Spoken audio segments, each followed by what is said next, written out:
It's the Sound of Ideas from IdeaStream Public Media. I'm Jenny Hamill. Thanks so much for joining us today.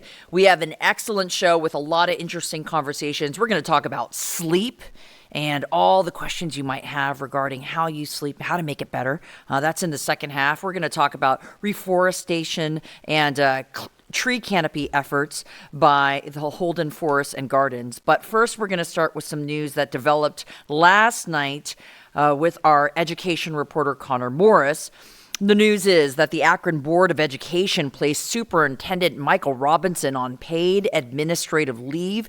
The board's decision comes after an investigation found allegations of bullying, intimidation, and retaliation against district employees to be credible. IdeaStream Public Media's education reporter Connor Morris now joining me by phone. Hi, Connor. Hey, Jenny. Thanks for the late night and the early morning. Let's talk. Let's talk about this report. What do we know about it? When will it be released to the public? Yeah, so I actually just got a copy. So I'm reviewing it right now. But 16 current and former employees were interviewed along with what they call numerous other witnesses to kind of back that up by this investigation. The board said, this conduct was not acceptable by a school official, and they're going to be reviewing Robinson's employment in the coming weeks here. But as I've been looking through the report here, it portrays Robinson as kind of paranoid and conspiratorial, and believing he was divinely appointed to lead the district, and that God punishes his critics. The allegations in here, quote from the report here, he believed that his former supervisor got cancer because he treated Dr. Robinson poorly. Yikes. Says that bad things happen to folks who wrong him. Details of retaliating against staff, threatening to fire them constantly, or even demoting some staffers. Just describes a really toxic environment starting at the top of the district. In one case, when a school board member accused Robinson of unprofessional and bullying behavior, he reportedly said, I could just wring her neck. Allegedly said that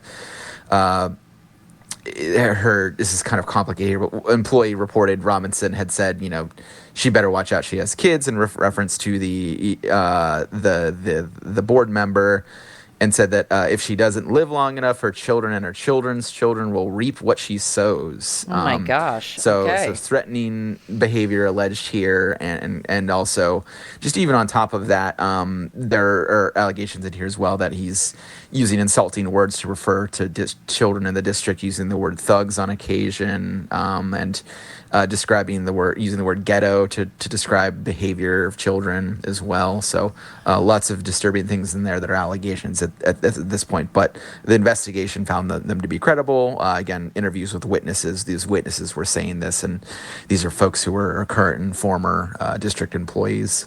So what has the superintendent said? I mean, that's just some really jaw-dropping allegations. What has the superintendent said? In denial of this, or just a response in general? Yes. Yeah. So he said that he just has a very direct communication and leadership style.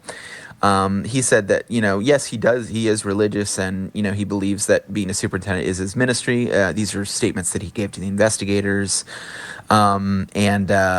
He's said that he has kind of disagreed with various folks in his leadership role, disagreed with the board and other folks, and said that, that's kind of just a part of the job. He's also said that he's kind of come into a challenging situation. The district has had to make like budget cuts and things like that under his tenure. It's been a challenging financial situation, and so he's said that he's trying to lead the district through these challenging times. There's also kind of an interesting aspect here in this report as I've been reviewing it, and again, I haven't had a ton of time to review it, but the investigator said that Robinson cannot see how his behavior is problematic or unprofessional. They're basically arguing that he doesn't really understand that this behavior is problematic in general, that he believes that what he's doing is right and the proper way to lead the district. Okay. So let's talk about the board's decision because it wasn't unanimous. So is there any indications of kind of a division, when it comes to perception of Superintendent Robinson and whether it's appropriate that he lead the district? Yeah, so board member Diana Autry was the lone no vote. It was 4-1. There were two abstentions, though. And the two abstentions were from folks who said they hadn't really had the chance to review the report as fully as they'd like to. Autry said, she's really concerned that in the report, the folks are all anonymous. She said this is a pattern at the district of folks complaining kind of anonymously about things, and things are shifting because of these anonymous complaints. She told me, I don't believe the superintendent walked into a perfect situation, but I also don't think he demonstrated perfect behavior. Yeah. And that's when I asked her, do you actually think that he did anything wrong? And so she's suggesting here, yes, he did not do everything correctly, of course, but she's saying that the district, there's this long-standing kind of undercurrent here that makes it challenging for people at the top. She also said, and this has been a recurring thing for her and a couple other board members, that we're often complaining and focusing on adults' misbehavior and how the adults are behaving and the issues with adults, but we're not really focusing as much as we should on the children, on the education of children. What does this have to do with the education of children? And to Robinson's credit, there have been some things that have happened under his tenure. For example, expanding the pre-K program at the district, things that he's been lauded for by some of the board previously. So she's saying, we're kind of losing sight of the children in all of this. And that's been kind of a common theme from her. All right. So for a matter of time, we're going to have to end our conversation, Connor, but I know the board is planning to make its final decision on Superintendent Robinson by its next board meeting. So we will be waiting to hear your reporting on that. And again, I appreciate you filling in on the details of the report and what happened last night. Connor Morris, Thanks, Idea Stream's education reporter. Thank you. Yep. Bye. Bye.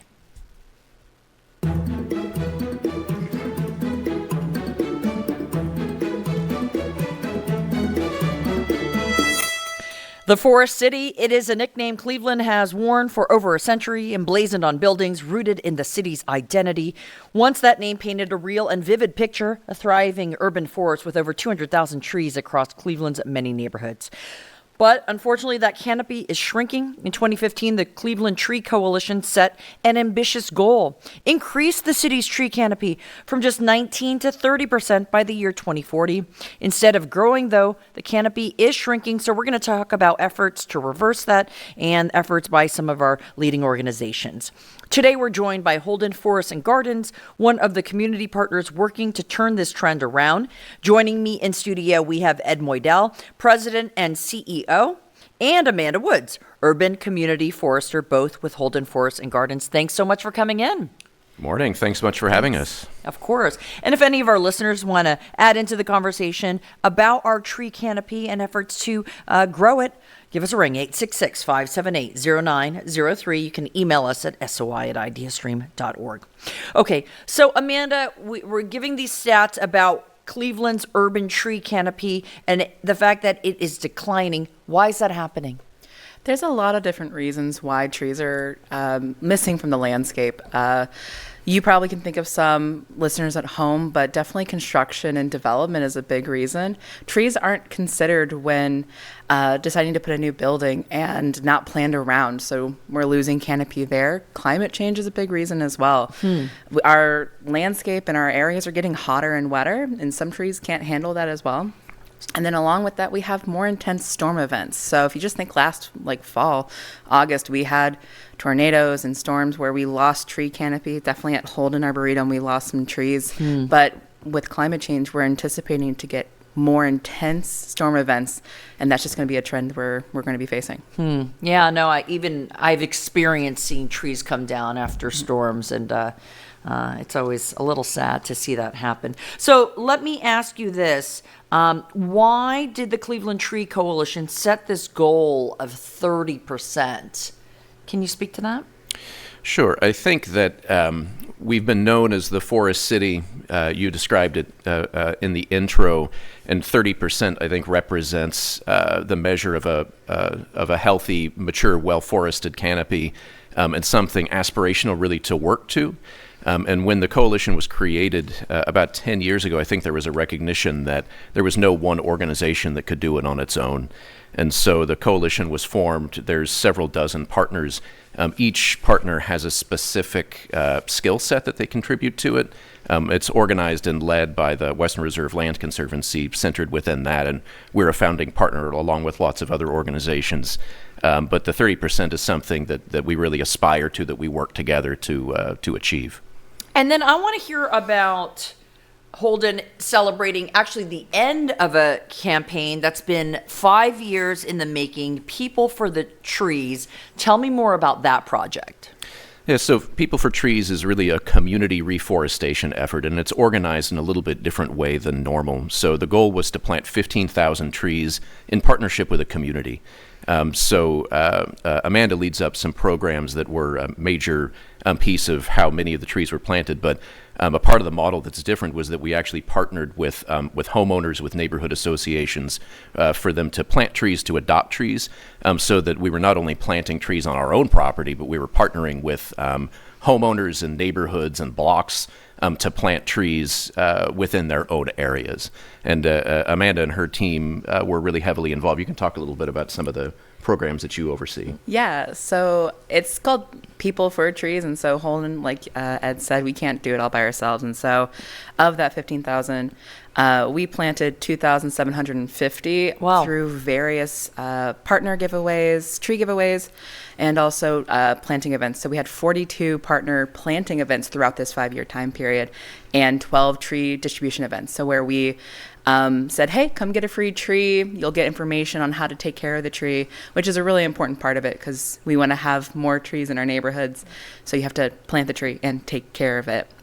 And so of the 2,750, our Tree Corps crew, which is Holden's workforce development program for people looking to get into arboriculture and urban forestry who might not have had those opportunities prior, they planted 1,195, which is a good chunk, and it couldn't have been done without them. But it also provides opportunities for training as well that we have in the fall. And we really are thankful for all the partners that we have that helped us get these plants and trees in the ground and to connect with community members. So when we're talking about planting trees, where are you getting them? Are they like little baby saplings and then they're developing, or are you kind of growing them from a certain point and then giving out something that's more mature? That's a really great question because a lot of homeowners might not know where to get trees. Sure. So for Holden, we work with various wholesale nurseries, which is a little harder for the homeowner to access. But the trees range from the tree seedlings we give away at Arbor Day, which are really, really tiny, about 2-3 feet max, to where we're planting larger container trees and balm burlap trees, which I don't think the normal homeowner wants to maybe plant because that's a lot of labor involved with it, but it ranges for what the different project and or goal that the partner has. All right, and then now let's talk about some of the benefits. I mean, we all hear that, obviously the trees are adding oxygen. What we breathe is coming from trees. Is that a direct correlation? Is the clean air we breathe due to trees, Ed? Yes. And I think that it's something that we all, I think we understand as kind of a fundamental truth that if it weren't for trees, none of us would be alive. But that's very important. It's sort of a baseline fact of existence. And the fewer there are, the lower quality the air, the higher the temperatures. But there are a number of measures that are attached to trees, and I think the scientific side of it with air, water quality, the reduction of pollution, the reduction of air temperature, but there's also a relationship between the presence or absence of trees and health and wellness for the average person, as well as people that are, school-aged kids or people that are recovering from an illness in a hospital room. So there's so many ties between health, wellness, and trees. Yeah, and Amanda, I'd love for you to kind of expand on that, because there are correlations that are made between, like, if there's enough tree canopy here, you will see the health of the community be like this? So can you tell me more about that? Yeah, so trees actually help community health. And so when you have more shade, people typically are more outside, that your perception of a walk changes. Just down the street, you're more likely to walk if there are shade trees as compared to no shade trees. Personally, I also think it's because it's too toasty. And so people are more, walking more, so they're healthier. But then also you have more people outside, so that your neighbors, you're able to meet them or to even just congregate in spaces that otherwise would be, too warm to or too hot to be in. And along with that, with this perception of trees, is our mental health gets better. When you see trees and greenery, you're more relaxed, and that definitely plays a large part with a lot of other aspects of your life. And there are hundreds of published studies that measure the relationship between nature and health that really do draw like a scientific relationship. And in my previous job, we had a partnership with a local health authority that measured the impact of trees on mental wellness, and there were 7 different indicators that we measured using scientific studies, and all of them improved. So I think the evidence is really out there. It's a matter of it being a priority and the resources dedicated to planting and caring for them. All right, we got an email from Logan in Akron. Hi, Logan. Thanks for writing in. I think it's very good to increase the tree canopy. However, I've watched many communities do so by planting large numbers of small trees, just to then abandon them to the elements, after which most seedlings expire. So I know that you train people that you give trees to, but if there's some fundamentals about what we need to be doing to be responsible tree growers, Amanda, I'd love to hear it. That's a wonderful question. Thank you, Logan. So part of it is that trees are, they're babies. They're tiny, and they need training wheels to establish properly in our landscapes. And so after planting trees, you should be watering for the first 2 years. If you have stakes, you want to take sure, like training wheels, you want to take them off so that they can, ride properly. And so after that, when they're teenagers, you need to be providing structural pruning so that they don't have any crossing branches or co-dominant leaders. And the city of Cleveland, when they're planting trees, or when someone wants to plant trees, they actually have adopted to include a 7-year maintenance plan as compared to where it used to be the 3 years. So that they are including, hey, you need to be pruning these trees to take care of them. So there are efforts to move from just plant and care for the first couple years, but to do more long-term maintenance. All right, so we have James from Old Brooklyn on the line. Hi, James. Good morning. Thanks for calling in. Give us your thought. Good morning, and thank you for taking my call. I hear the discussion about planting new trees and such, but I have an older property, has about 15 very large pine trees around the home. A couple of them have diplodia, apparently, and I'm wondering why there's no discussion about saving existing trees where, maybe they need fertilizing or some kind of treatment by arborists, and helping existing homeowners save the trees that are already there. All right. Great question, James. What response might we have for James about that? I think that's a great segue. That's one of the other things that's really critical that we try to pay attention to is the older a tree gets, the more mature it is, the more carbon it sequesters. And there's a lot of attention paid to planting new trees. And we really want to encourage people taking care of what they have. So that includes some of the things that Amanda was talking about, like structural pruning, ensuring that the trees are watered and cared for, and making sure that we don't lose canopy because an older tree is a larger tree that provides more canopy. So it's absolutely critical.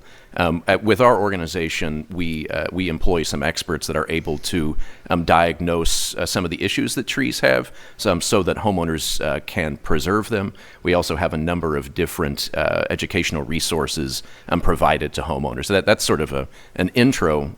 You have anything to add, Amanda? Yeah, just that plant healthcare is also really important too. So if you have a tree that has a health issue, if you're able to take care of it, I highly encourage, or even planting trees that are resistant to some health issues is really important as well. That way you're also saving money in the long run, because tree care can be financially a barrier. When you have large mature trees like pines that are losing limbs as they get older, you have to prune them. And I don't climb trees, so I'm going to pay professionals to actually climb them. But that's really expensive as well, and a part of why tree preservation and mature trees preservation is really important as well. All right, so we've got Arbor Day coming up, and I know you're celebrating the People for Trees campaign. So tell me about your most kind of exciting initiatives that you all are focused on. Ed? Specifically for Arbor Day? Just broadly, but yeah, for Arbor Day as well. Well, so we have free admission at the Cleveland Botanical Garden on Arbor Day on Friday. And we have a number of different activities that are going on, including some tree plantings, some ceremonial tree plantings on site as well as off site, a variety of different programs that are happening. The next day, on Saturday, it's free admission at the Holden Arboretum. Nice. So as Holden Forest and Gardens, we're both the Cleveland Botanical Garden and University Circle, as well as the Arboretum, the Holden Arboretum out in Kirtland, Ohio. So on Saturday, we have free admission at the Arboretum. Also, one thing that is really important that we do at the Arboretum that a lot of people don't know about is we have a team of a few dozen scientists, researchers, and conservationists that do really critical work out there that a lot of the public doesn't know. So they're going to be leading some tours out at the Arboretum of spaces that aren't normally open to the public. How fun. So we can get a better sense of the work that we're doing and on tree resilience, climate change adaptability, plant pests and diseases, all of that. Is this something that tree owners can come out to and maybe get some information about how to better care for their trees and things like that? Amanda? Yeah, for sure. One of the things that we're highlighting too is there's going to be a Working Woods tour, which is a part of our demonstration forest for people who have large swaths of property with trees. And so there's going to be a tour about that where people, if they have lots of trees or even just want to learn more about woodland management, they're also encouraged there as well. All right, because Lauren just wrote in asking about resources because she has 18 acres she has 18 acres of forest and trees and a new property that she bought, wants to know how to care for them. So Lauren, maybe you should head out there this weekend.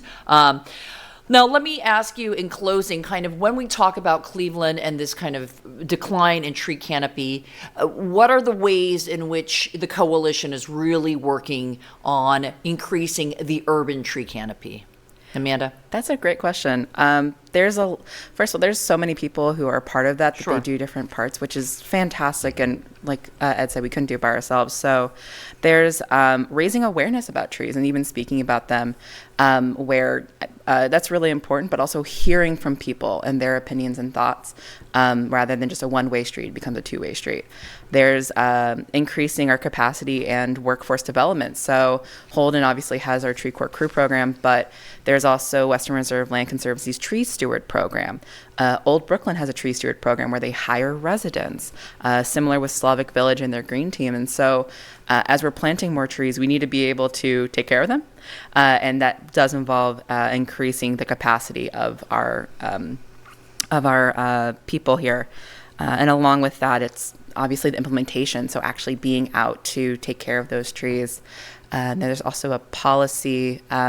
So being able to enforce if someone cuts down a tree that goes against any ordinances that Cleveland has, saying, hey, you did that, here are the ramifications, so that when we're losing trees and it wasn't approved, what are the ways to plant new trees or take care of them? All right, so we have some big events coming up. People can find out more about them by going to your website. We'll have some links on our show page. Earth Day's coming up, so it's really a good time to be thinking about our environment and our tree canopy and how to best protect our region in that way. So Amanda Woods, Urban Community Forester at Holden Forest and Gardens, and Ed Moydell, President and CEO of Holden Forest and Gardens. Thanks to both of you for coming out, and good luck with all your weekend events. Friday's supposed to be gorgeous, so I encourage people to maybe head out there. Thanks for having us. Thanks so much. All right, we're going to take a quick break, and when we return, we're going to talk about sleep. What are your questions? Call or email in. We've got 2 sleep experts to talk more about that. This is The Sound of Ideas. I'm Jenny Hamill. We'll be right back.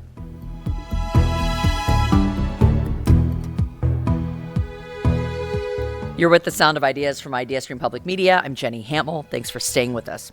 How well are you sleeping every night? Are you getting a restful 8 hours, as many experts recommend? You getting much less than that? Do you wake up in the night one or more times? In 2024, Gallup released a poll that found 57% of Americans said they're not getting the sleep that they need to feel better.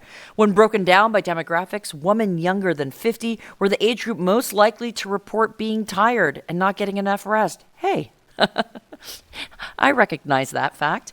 Sleep has become a major focus for people as it impacts both physical and mental health. As a result, a whole industry has been created around sleep tech, from apps to watches to rings, tracking data with gummies and pills as well. So we're going to talk about how we can get better sleep. We're joined by two experts in the field. In studio, we have Dr. Alicia Roth. She's a sleep psychologist in the Sleep Disorder Center at the Cleveland Clinic. She specializes in behavioral sleep medicine. Alicia, thanks for coming in. Thanks for having me. Great to have you. We also have by phone Dr. Wendy Troxel, licensed clinical psychologist, a senior sleep scientist at RAND. That sounds exciting. And author of Sharing the Covers, Every Couple's Guide to Better Sleep. Wendy, good morning. Thanks for calling in from Utah. Good morning. Nice to be here. Yeah, great to have you. Hope you had a good night's rest. And obviously, this is a ubiquitous topic. I'm sure lots of you have thoughts. Give us a ring on sleep. If you have questions for our experts, it's 866-578-0903. Email us at soi@ideastream.org. All right, Alicia. We're coming out of a pandemic. The ripple effects, we've been reporting on them on our show, are wide-ranging. I wonder, are you seeing more people with sleeping problems? Are current events like politics impacting them? What are you seeing? Yeah, absolutely. During the pandemic, people's sleep problems really varied, but were pretty ubiquitous, like you said. What happened during the pandemic, kind of no matter what your role was or what happened to you in the pandemic, one universal thing was we reduced our activity level quite a bit. We all had to hunker down. We weren't commuting. We weren't going out. We weren't exercising. We weren't seeing friends. We weren't socializing. That's all a really good recipe for creating insomnia, which is the inability to fall asleep or stay asleep. And lots of other different types of sleep problems came out of the pandemic. People who had COVID have more incidence of insomnia and sleep apnea. People were having more nightmares. And now at this time, in world politics and everything, certainly people are reporting a lot of problems sleeping and just anxiety and stress overall, kind of given the state of things. And Wendy, add to that, what is your perspective on kind of how are we doing when it comes to sleep? And are you seeing current environmental, social factors impacting how people are sleeping broadly? Absolutely. And as Dr. Roth mentioned, we certainly saw an uptick in sleep problems during COVID due to the sort of lack of schedules, the stress of the pandemic, the lack of activity. But sadly, those sleep troubles didn't just go away when we returned to quote-unquote normal life. Now we're living in a time where stress levels are still very high. People have financial concerns. There's a lot of hostility in our news cycles, and this can definitely keep people up at night. And I actually have seen for many people the return to work, the return to having to adjust to regular schedules, that's added a significant amount of stress. And people are still coping with, how to deal with this, and it's manifesting at night. All right, I'm already getting calls and emails about people who are having sleep issues. So one of the things I want to talk about just with both of you are some fundamentals about how we can get our best sleep. It's going to range from person to person, but I'm already hearing from your first question, Alicia, being active and getting out there and not kind of just sitting out and ruminating might be good for sleep. So tell me some good sleep habits right off the bat. Right off the bat, there's not a lot of sleep habits or advice that is universal. for everyone. So I think what a lot of people struggle with is they get advice from friends or family or the internet or even their own doctors that just might not be right for them. So, every bit of sleep advice is not necessarily universal. I would say the golden rule of sleep and getting good sleep is to not force it. Right. So, when people ask me what's the one thing I can do, it's don't go to bed until you're ready for sleep. And that might mean, it's later than you would prefer to go to sleep.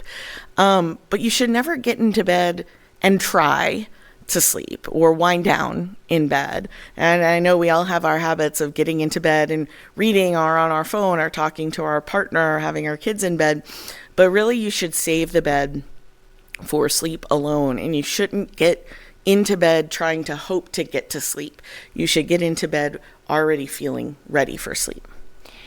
And is there no cushion of getting into bed and kind of giving yourself 20 minutes to fall asleep, or you're just saying don't go to bed till you're tired? Ideally, that's what you would do. I mean, some people realistic like this is what I'm saying. This is not all very black and white or cut and dry. Realistically, a lot of people they do get into bed and they read for 10 minutes and then are able to fall asleep. But more commonly, what we're seeing is people getting into bed. They're not quite sleepy yet, so they pull out their phone. They start doom scrolling. All of those social media apps are absolutely 100% designed to keep you there, right? They don't want you to drop your phone.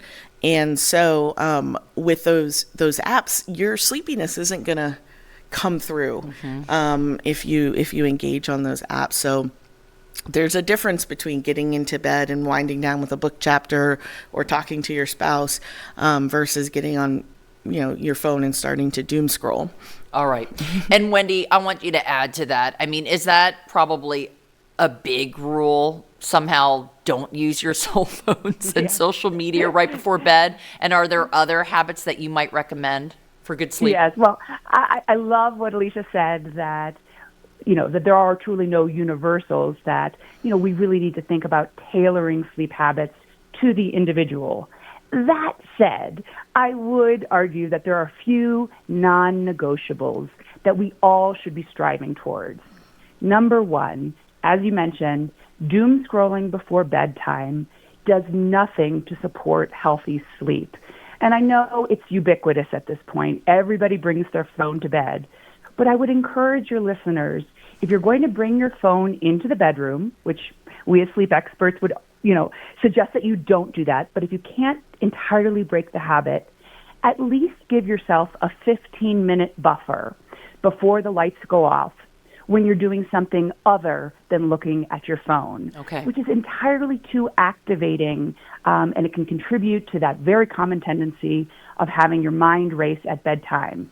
In those 15 minutes at least, before, when you get into bed and when you turn off the light, do something relaxing and, that's not technology assisted, like cuddling with your partner or reading a book. And again, as Alicia said, this should not last for hours or really even more than 20 to 30 minutes, because you really want to get into bed when actually sleepy, so you're not forcing the process. The second non-negotiable is really regularity of sleep-wake routines. Our bodies and our brains respond best when we have predictable routines. And that really starts in the morning. So I suggest everybody has a rise up routine that's very predictable and constant day to day. So that means a regular wake up time, 7 days a week, and ideally pair it with some exposure to sunlight, because sunlight is the primary cue to help set our internal circadian or biological rhythms. And the final universal, I would say, back to exercise, is that exercise really is a panacea for many things, including sleep. And, given that exercise is so good for our bodies and our brains in general, it's also good for sleep. Try to ensure every day that you're getting some level of physical activity. And there's actually some really new research suggesting that even small exercise snacks, as I like to call them, in the evening hours. It might be, going for, a short walk after dinner, or, holding a plank, or doing a few marching in place exercises that is sufficient, and that little bout of exercise can help benefit sleep quality. So again, we're all individuals and we need to tailor our sleep habits to our own needs, but I think there are some non-negotiables. Regular routines, avoiding phone use right before bedtime, and getting regular physical activity. All right. Let's, I'm already taking notes and going to apply that to myself, because I definitely doom scroll and then say, okay, lights out. And that's just ridiculous. I know that's not good for It's me. asking a lot of our brains to be able to turn off like that. Yeah, Right? definitely. Well, and if that's a hard habit to break, a first step would be just don't bring it into your bed. Yeah. If it's a hard habit to break it's hard to not interact with technology. I tell my patients it's very unrealistic to ask you to disconnect from technology completely at night. So one step would be just don't bring it into the bed with you. You can still, watch TV or look at your phone, but keep the bed just for sleep. All right. Let's take a call from Mike in Lorraine, who has a question about some of his sleep struggles. Hi, Mike. Thanks for calling in. Give us your question. Good morning. Yeah, I've always been a night person, and my peak time of day is actually around 10 at night. And when the sun comes up, that puts me right to sleep. I sleep like a baby during the day. And I was wondering, because my circadian rhythm, I've struggled with it. I can't seem to change it. And I was wondering if there's a way to deal with that, change it. I mean, I can change it temporarily, but if I sleep in once, it takes me another 2-3 weeks to get it back. All right. That's a great question, Mike. Alicia, what's your thoughts? So Mike's talking about something that we call in the sleep world a delayed circadian rhythm. So our circadian rhythm is the timing of our sleep. And for most of us, we're awake when it's light outside, asleep when it's dark outside. And usually we are ready for sleep several hours after the sun sets. And that's because our internal melatonin system, we have melatonin in our brains, we make that ourselves. It gets flipped on when the sun goes down, and it gets suppressed when the sun comes up. The natural light suppresses our melatonin. There are some variations, right? We have what we call like a normal circadian rhythm, but this is very society dependent, right? For us in the US, it's very much valued to be a morning person. So what Mike is having is, he's a night owl. He has a delayed rhythm. There's a delay in that melatonin turning on, and there's a delay in his melatonin turning off. And that makes it easier for him to sleep at those times and difficult to wake up any earlier. It absolutely is changeable. It's something that I work with people all the time to do. But one question I always ask people is, why do you want to change it? Because there is some evidence that people with a delayed rhythm don't sleep as well or sleep as much, but it's not like a biological imperative that you are a morning person. That's not necessarily like better for you to be a morning person, despite what you may see and hear on the news or TikTok. So, if your lifestyle accommodates that schedule and you feel like you're getting good sleep, then there's nothing wrong with that. But we can help people shift the timing of their sleep differently. There's also, what we call an advanced schedule. People who go to bed at 7, 8 o'clock, wake up at 3 or 4 in the morning. They never come to see us in the clinic because it doesn't really hurt them. It doesn't hurt their work life or their school life. Well, and I guess that would be probably what I would, as just like a layperson, think. Like, you want to be awake when the world's awake. I mean, maybe it sounds kind of isolating alone to be up all night. Like, what are you doing? Are you watching TV? Are you, are you outside exercising? I mean, I don't know. I think that would be the only thing. I used to work in TV news, and I had to wake up really early, and I slept a lot during the day, and it was hard for me. I found it depressing. Sure. I couldn't do it. It's more of that social impact that it has. And then, of course, Dr. Troxel was talking about light a lot, and light exposure is very important and very meaningful for our circadian rhythms. And when you're when you have a delayed rhythm, you're not getting as much light exposure. Wendy, let me ask you this, because I know you talked about teens and sleep, and they have kind of these crazy sleep hours, but they need sleep. So what's your thoughts on kind of like when you should be sleeping and when you should be awake? And are you kind of with Alicia that maybe you can create your own circadian rhythm, or like, especially for younger folks, are there times they should be going to bed? Yeah, so I mean, I absolutely agree with Alicia, and in my clinic as well, we work with people to adjust their circadian rhythms. But the key is really to do it gradually, and you got to stick with it. As your caller said, he might be able to stick with a pattern for some time, but one night he gets off his rhythm or off his new schedule, and he's back to square one. And that is true, and it's very hard to stick with.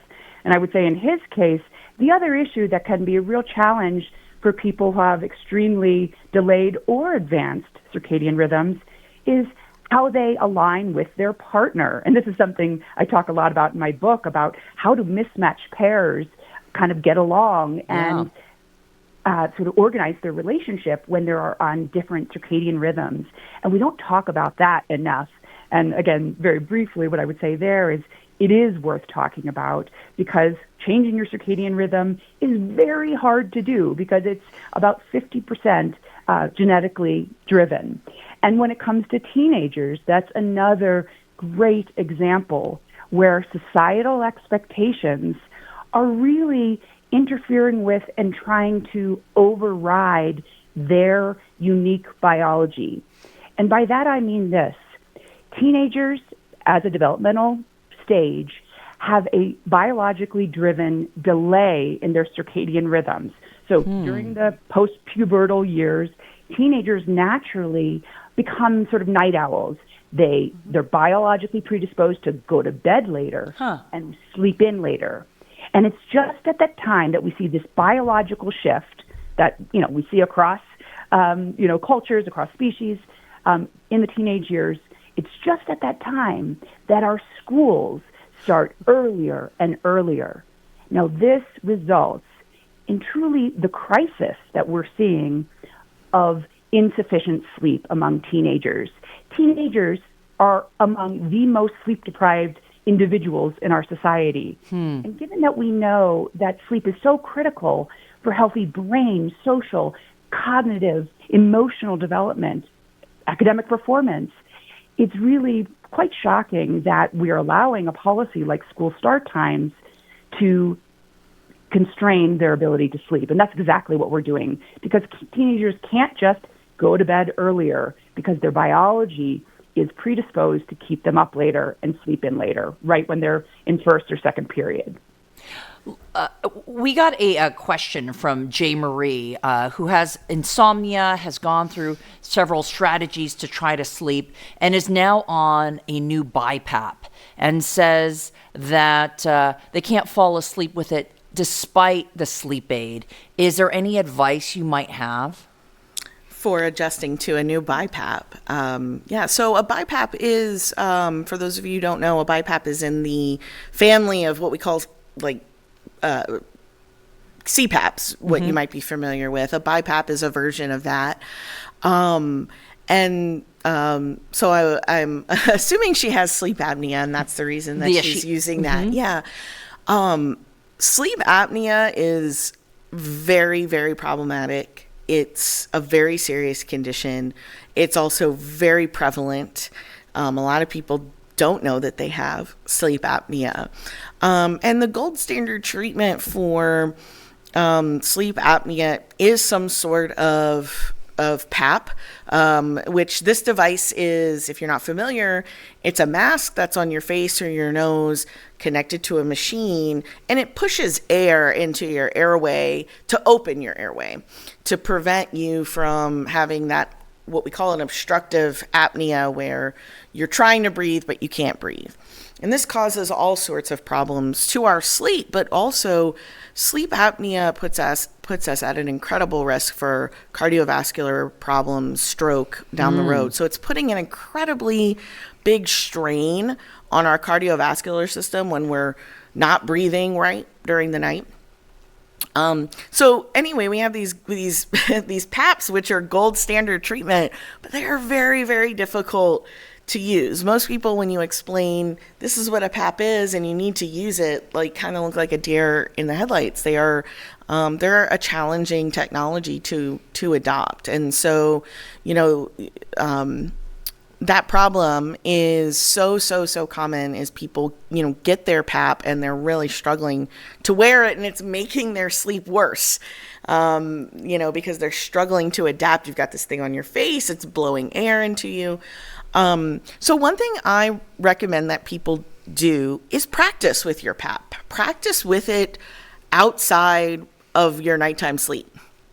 Just like, professional athletes practice before the game.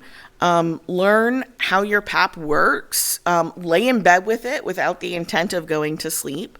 Try to, see how moving, might move the mask. If the mask dislodges from your movement, how to put it back on. It's like learning the plays, just like a professional athlete. You're learning the plays and you're learning how it works before you get into bed for your nighttime sleep, which is like the game. You don't want to be learning the game at the game time, right? So practicing it at some point during the day is usually a very helpful way to start adapting to it at night. All right. I am stressed because we have so many emails and we have 3 minutes. So we're going to have to do, I hope you both will come back, because let's do a chapter 2 on this conversation. Absolutely. And we'll go to some of these emails that we missed today. But I want to ask you this, Wendy. We have questions about couples. Someone wants to know more about these circadian rhythms. So why don't you kind of just tell us in a couple of minutes about couples and sleeping and some advice, or what they should be looking out for, or what they can change to kind of make the relationship better? Absolutely. Yeah, this is really a neglected topic that people fail to consider, and yet it's so crucial in couples. So we spend about a third of our lives asleep. That's if we get the roughly 8 hours of sleep per night that doctors and sleep scientists recommend. And so if you're sharing a bed with a bed partner, that's a huge proportion of your coupled existence. And yet we rarely talk about the challenges that couples face. And so there are many challenges that couples face when it comes to their shared sleep experience. You might have a sleep disorder in one or both partners. For instance, one partner may snore or have sleep apnea. That's often the topic that's discussed most often in the context of couples, where it really sort of drives the other person to want to sleep in another bedroom, what we call sleep divorce often. There's the issue of different circadian rhythms in partners. Maybe you're a morning lark, but your partner is an evening owl. So how do you all find time for intimacy and closeness, even if your bedtimes and wake times are going to be different? Maybe you have children that interrupt your sleep at night, or maybe one of you tosses and turns or has different temperature preferences. There are so many challenges that couples face when it comes to the shared sleep experience. And what I have to say, I can't give all the solutions because it really depends on the problem. But I would say for all couples, just having the conversation about what's working and what's not working when it comes to sleeping together, and being okay with considering all sorts of options. Because what couples really want to be doing is prioritizing sleep for both of them. Because what the research clearly shows is that a well-slept partner is a better partner. When we get the sleep we need, we're happier, healthier, more empathic, better communicators, even funnier and more attractive. So it's really a relationship enhancing goal to sort of open the conversation to lots of strategies to managing challenges that come when sleeping together. And that might even include sleeping apart, at least temporarily, something that about 30% of couples are now acknowledging doing at least on an occasional basis. So we're really moving away from this stigma that there's only one way for couples to sleep, and that's always together. Because if it's not working for a couple, there are strategies, even for healthy couples, to choose to sleep apart. All right. Well, again, I apologize to the many questions that we were not able to get to. Can I get your commitment to come back, Alicia? Absolutely. Wendy? Absolutely. Love to. It's been fun. Okay, great.